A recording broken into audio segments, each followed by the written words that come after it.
Formación de la República. The New Essential Chronology, PAC 2 a 7. La era pre-república. Circa 100.000 a 25.000 ABY. A. Desde su transformación en el imperio, la antigua república existió durante 25.000 años. A sus ciudadanos les gustaba sostener la ilusión de que la suya era la única civilización de ese tipo que había existido, pero los arqueólogos han confirmado que, en realidad, esto no es así. Han sobrevivido pocos detalles de los grandes poderes de la era pre-república, pero lo que se sabe sobre el ascenso y la caída de estas sociedades nos proporciona la lección objetiva de que ninguna cultura vive para siempre. Una de las primeras y más potentes culturas solo puede identificarse por los colosales objetos que dejó. En algún punto, que no puede ser identificado con claridad, estos misteriosos arquitectos crearon el sistema estelar corelliano al remolcar sus 5 planetas a su lugar en torno a la estrella Corel, utilizando el motor repulsor estación Centerpoint. Los arquitectos podrían haber sido también los responsables del Ma, un improbable cúmulo de agujeros negros localizado junto a Kessel, y se cree que atemorizaron al avanzado pueblo Saru del sistema Rafa, forzándole a adoptar una cultura de primitivismo. Los arquitectos poblaron los planetas del sistema corelliano con Drals y Selonianos, así como humanos, una ambiciosa especie que se cree originaria del mundo del núcleo Coruscant. Los humanos de Coruscant podrían haberse hecho dominantes en su planeta derrotando a la especie casi humana y de piel gris conocida como los Tauns en varias sucesiones de batallas legendarias. Los humanos, que constituían las 13 naciones de los batallones de Cel, habían sufrido una derrota que los acercó a la extinción cuando una repentina erupción volcánica asfixió su campamento. El elevado penacho de negras cenizas se alzó sobre la armada Taun durante 2 años, y los atemorizados Tauns tomaron el nombre de guerreros de la sombra o, en la antigua lengua, da verdad. Los batallones de Cel se recuperaron y reclamaron Coruscant para los suyos, mientras que los Tauns podrían haberse convertido en los mandalorianos. A juzgar por lo que se conoce relativo a las semejanzas entre el lenguaje mandaloriano y los textos Taun supervivientes. En el núcleo galáctico, la especie Columi, de gran cerebro, consiguió el vuelo interestelar hace aproximadamente 100.000 años, y contempló a la primitiva población de Coruscant y duro antes de volver a una vida protegida en su planeta de Columus. En el borde exterior, floreció la civilización Gree, creando extrañas maravillas de la tecnología alienígena que nunca han sido duplicadas. Los Gree alcanzaron su cima durante la misma era que los Columi, pero los modernos Gree han quedado reducidos a meros cuidadores de decadentes maravillas. En oposición al imperio Gree, los reptilianos Qua construyeron las puertas del infinito, que les permitían teletransportarse entre mundos. Factores desconocidos llevaron al declive de los Qua, y sus descendientes se convertirían eventualmente en los ingenuos lagartos Qui de Datomir. Aproximadamente 30.000 ABY, una especie conocida como los Rakata logró el máximo alcance de su expansión. El imperio infinito rakatano se extendió entre mundos tan alejados como Dantoine y Yonogr, aunque sumaba pocos planetas en total. Los rakatanos usaban la fuerza para impulsar gran parte de su tecnología, y emplearon motores de naves estelares que les permitían abrirse paso a través del hiperespacio y alcanzar otros planetas con intensas signaturas en la fuerza. Algunos de los artefactos que los Rakata dejaron en los mundos que visitaron disparaban extraños efectos secundarios, como la estimulación de un exuberante crecimiento vegetal y animal en Kashyyyk. Los rakatanos finalmente se hicieron arrogantes en su poder. Forzaron a la esclavitud a poblaciones enteras de los mundos conquistados, incluyendo a los duros, los humanos de Coruscant y la mezcla de 3 especies del sistema corelliano. Pronto habían construido un monumento a su gloria, la fragua estelar, un satélite viviente que podía construir cualquier cosa que sus creadores desearan utilizando material estelar bruto. La fragua estelar alimentó la agresividad de sus constructores Rakata, amplificando el lado oscuro en la vecindad de Rakata Prime y disponiendo a la especie para la tragedia. 3 factores primarios llevaron a la implosión del Imperio Infinito, que ocurrió aproximadamente 25.200 ABY. Una plaga que solo afectó a los Rakata se extendió por cada esquina de su reino, matando a billones. Los esclavos, a los que repentinamente se presentaba una oportunidad ideal, se alzaron y rompieron el control rakatano de las colonias. Finalmente, una aparente mutación del virus de la plaga privó a los rakatanos supervivientes de la habilidad para usar la fuerza. Rakata Prime entró en guerra civil, entonces recayó en el barbarismo y sus habitantes olvidaron cómo manejar su tecnología. En órbita sobre sus cabezas, la poderosa fragua estelar permanecía vacía. Nunca más bajo el yugo de los rakatanos, el progreso en Coruscant continuó con rapidez. El planeta había visto nacer a billones de humanos, pero hasta entonces sus ciudadanos no habían tenido éxito en sus intentos por alcanzar las estrellas. Limitados a un único mundo, agotaron los recursos de su planeta a lo largo de generaciones de sobreexplotación. Para cuando empezaron a utilizarse las primeras naves durmientes, vehículos de vida latente que empleaban siglos para alcanzar estrellas distantes, la impenetrable industria había ahogado cada masa de tierra y cubierto el planeta de humo y vapor. A bordo de naves durmientes, colonizadores de Coruscant se extendieron a mundos vecinos como Alsacan, Metellos y Axum. En Alderaan, circa 27.500 ABY, otro grupo de colonos descubrió las agujas vacías de una especie insectoide desaparecida, los Kijix, pero no obstante, reclamaron el mundo para sí. Las mejoras en la teoría hiperespacial llevaron al desarrollo de cañones hiperespaciales.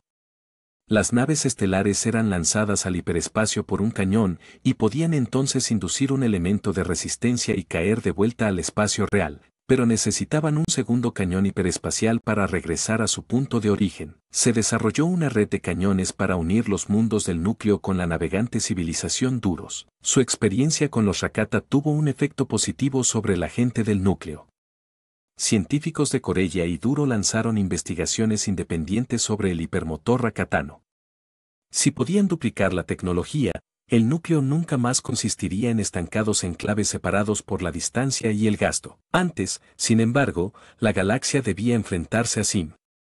En el área del borde ahora conocida como el cúmulo Tión, un nuevo poder se había alzado a lo largo de los siglos, compuesto por desechos alienígenas y los humanos descendientes de una antigua nave de colonización de los mundos del núcleo. Sus hipermotores combinaban piezas de tecnología rakatana con faros hiperespaciales de posición fija, permitiendo viajar dentro de un área definida, pero presentando peligros potencialmente fatales para quienes se aventuraran al exterior de la red de faros. Los tioneses, que aún no habían descubierto la longitud de la hiperautopista perlemiana, permanecían aislados de los mundos del núcleo, pero ocasionalmente se levantaban contra los expansivos bordes del joven imperio Ut. Sim, el príncipe pirata, expandió enormemente el espacio Tion saqueando planetas y alistando gobernadores para gestionar el nuevo territorio. El padre de Sim, también un saqueador sediento de sangre, había construido en una esquina de Tion el reino de Kron, durante los barridos croneses, una generación antes. Sim pronto fue conocido como el déspota. Saqueó incontables tesoros de las propiedades de su padre y los alojó en una voluminosa instalación en Deyal. En el año 25 del gobierno de Sim, el imperio Ut destruyó una de sus flotas en Bontor, en el cúmulo Ciclaata. A esto le siguieron 2 batallas más, pero para entonces los Uts habían forjado el Tratado de Bontor, con el que ataban a los clatoinianos, bondranos y Nicto como esclavos permanentes. En la tercera batalla de Bontor, circa 25.100 ABY, los reclutas de los Uts derrotaron a los droides de guerra de Sim. Cossack el Ut declaró la victoria, y Sim murió avergonzado como prisionero en las mazmorras de Cossack. El cúmulo Tion se escindió en varios estados competidores. Comienza la República. 25.000 ABY. Aproximadamente 25 milenios antes de la era actual, científicos coreanos tuvieron éxito en el perfeccionamiento del hipermotor rakatano poniendo en práctica atajos basados en tecnología para los componentes ajustados por la fuerza. Las naves estelares podían ya viajar entre Corella, Coruscant, Alderaan y Duro en solo unos pocos días. Los mundos del núcleo se vincularon en una unión democrática denominada República Galáctica y entonces pusieron a prueba su recién estrenada libertad explorando las extensiones no cartografiadas del hiperespacio. El descubrimiento de la ruta comercial perlemiana enlazó Coruscant con el distante Ossus y los Jedi se convirtieron en los guardianes de la República. Se sabe poco del origen de los Jedi. El estudio de la fuerza y la ciencia tras los microscópicos midichlorianos que actúan como simbióticos portadores de la fuerza en la mayoría de los seres vivientes, había sido practicado previamente por los paladines de la Academia Chatos, los seguidores de Palava y la mística orden de Dai Bendu, en planetas tan diversos como Adabadon y Ondos. Sin embargo, se cree que los primeros pasos concretos de la Orden Jedi se dieron en el primigenio mundo de Titón, donde muchos usuarios de la fuerza se valían de una energía positiva llamada el Asla. Aquellos hambrientos de empuñar la fuerza para el poder personal arrastraron al planeta a un extenuante conflicto conocido como las Guerras de la Fuerza. De las cenizas de este conflicto, los usuarios de la fuerza de Titón establecieron los Jedi como una sociedad de guerreros monásticos que obedecían los preceptos de armonía, conocimiento, serenidad y paz. Las tradiciones de los Jedi de Titón incluían una ceremonia de iniciación llamada Fragua Jedi, en la que los futuros miembros de la orden canalizaban la energía de la fuerza en espadas de hoja metálica, afilando las armas hasta un grado sobrenatural de agudeza y resistencia. Con el tiempo, los Jedi de Titón se enfrentarían a amenazas de más allá de su mundo. Utilizando avanzada tecnología de otros mundos, las fraguas Jedi fueron capaces de congelar un rayo láser, resultando en un arma que eventualmente se convertiría en el sable de luz. Tomándola consigo para liberar otros mundos de la opresión, una facción pionera de Jedi de Titón decidió salir a la galaxia. Estos guerreros pasaron a ser conocidos como los Caballeros Jedi. Con el tiempo, una escuela de filosofía Jedi enraizó en el planeta Ossus. La fuerza vino a ser comprendida de acuerdo a los alineamientos del lado oscuro y el lado luminoso, ambos reflejando aspectos de la fuerza viva, la manifestación de la energía de la vida en un momento concreto, y la fuerza unitaria, la expresión cósmica de profecías y destinos. Los Jedi se enfrentaron a su primera prueba auténtica desde las guerras de la fuerza cuando los seguidores del lado oscuro de la fuerza, conocido en la tradición de Titón como el Bogan, formaron las legiones de Leto e hicieron la guerra contra la joven orden. Los Jedi salieron victoriosos. Sendor, un general de las legiones de Leto, perdió su vida ante los Jedi, pero su amante, Arden Len, cayó en un sueño místico que no sería roto hasta tiempos del Imperio. La guerra entre los Jedi y las legiones de Leto marcó el primero de muchos cismas entre los lados oscuro y luminoso de la fuerza. Pronto, los exploradores habían dado luz a una porción de la ruta hiperespacial conocida como Pista Corelliana, y la cuña definida por la Pista Corelliana y la ruta comercial perlemiana pasó a ser conocida como la Pala. Dado que el hiperespacio, particularmente la extensión hacia el oeste galáctico de Coruscant, estaba plagado de anomalías y era intransitable para la tecnología de la República, la expansión galáctica radió hacia el este para rellenar la cuña de Tarta de la Pala. El vértice de la Pala donde se encuentran los mundos del núcleo fue apodado como la punta de flecha, y en poco tiempo, las naves coloniales habían descubierto mundos habitables más allá, estableciendo la región de las colonias. Ossus y otros enclaves fronterizos eran considerados como espacio salvaje, y la gran mayoría de la galaxia llevaba la etiqueta de regiones desconocidas.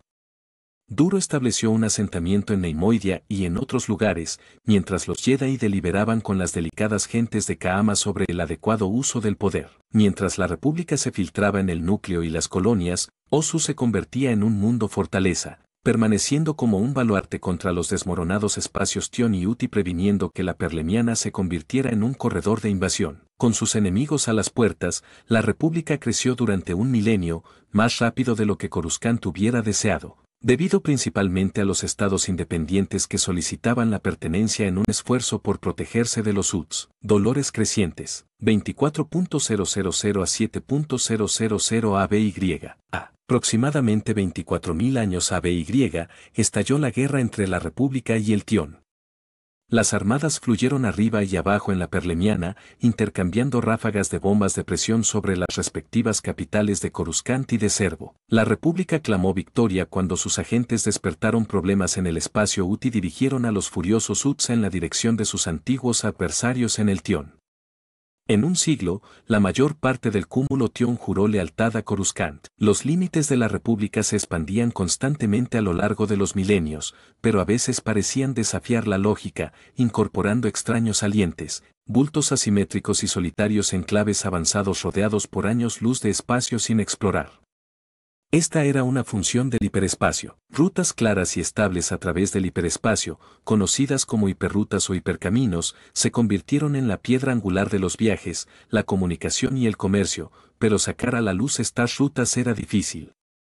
La Pala seguía siendo el corazón del territorio navegable mientras la República se extendía radialmente hacia el este galáctico. Gradualmente, la República comenzó a sangrar más allá de los bordes norte y sur de la Pala, pero la mayor parte de la galaxia permanecía desconocida a excepción de aislados enclaves en territorio salvaje, como Ord Mantell, establecido 12.000 ABY, y Malastare, establecido 8.000 ABY. El espacio directamente al oeste de Coruscant se resistía a la exploración.